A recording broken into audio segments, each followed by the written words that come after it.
Are you ready to talk about a decision that's going to affect the next 12 to 15 years of your life? Well, I hope so, because that's what this video is about.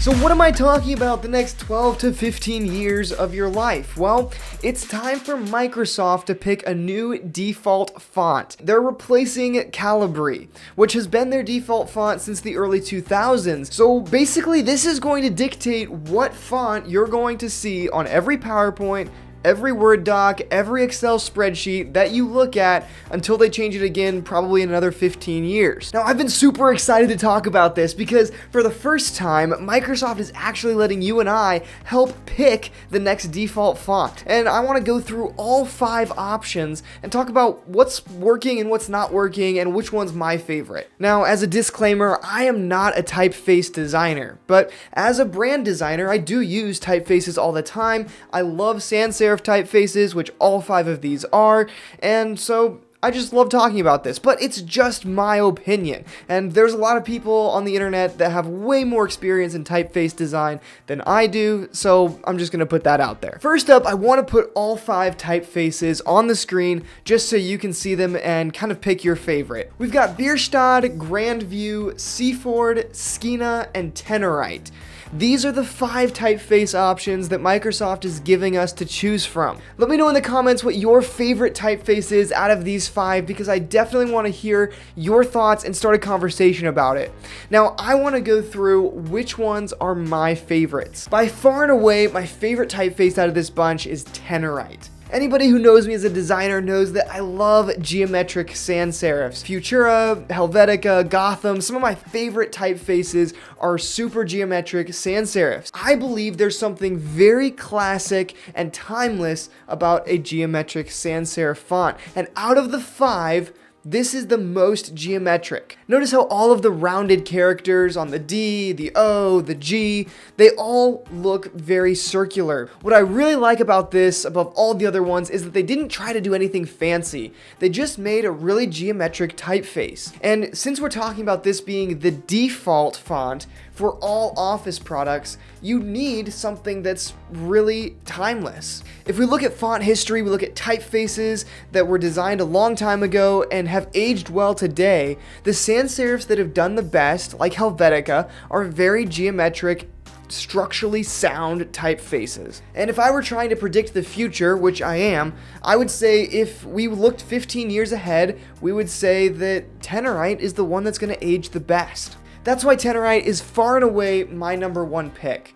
But for number 2, and I think a very close second, I really like the look of Bierstadt. What I like about Bierstadt is that character by character, I think it's pretty sound. For me, it would make a really good logo typeface. Almost like it's good in small batches in large format or bold type. The problem with Bierstadt for me is when you put it in a paragraph form. In small type, it's just not as easy to read as Tenorite is. And I think that kind of hurts it a little bit. There's also a few characters in Bierstadt that I'm just not too keen on. I'm not a huge fan of the E, the A, or the C. I don't like the way they look, but that's personal preference. On the other hand, in Tenorite, there weren't a lot of characters that I thought looked unappealing. Now, before I go any farther, I want to say I personally believe that one of those 2 fonts is going to become the next default font. I just don't think the other 3 live up to the requirements to be a default font in so many programs. So my third option out of these 5 is Seaford, and I think this one was almost there, but they end up trying a little bit too hard.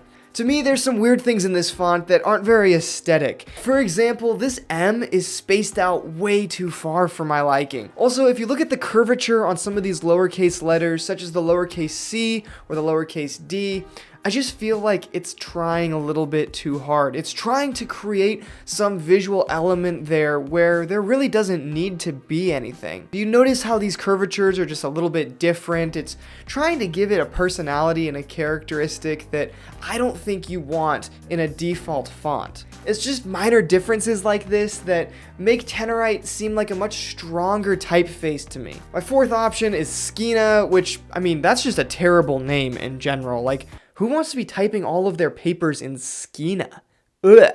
It sounds like some ancient sea monster or something, but what I really don't like about this font is the varying weights in the letters. You'll notice, for example, in this S that it's thinner on the ends and then thicker in the middle.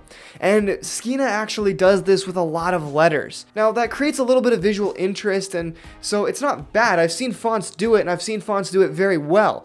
The problem is when you put that in a body copy or small type, it just kind of looks weird. It makes the ends of the letter forms harder to detect with your eye, and then you kind of lose different pieces of different letters. To me, that's why this cannot be the next default typeface for Microsoft. I think that it's not versatile enough to be what it needs to be.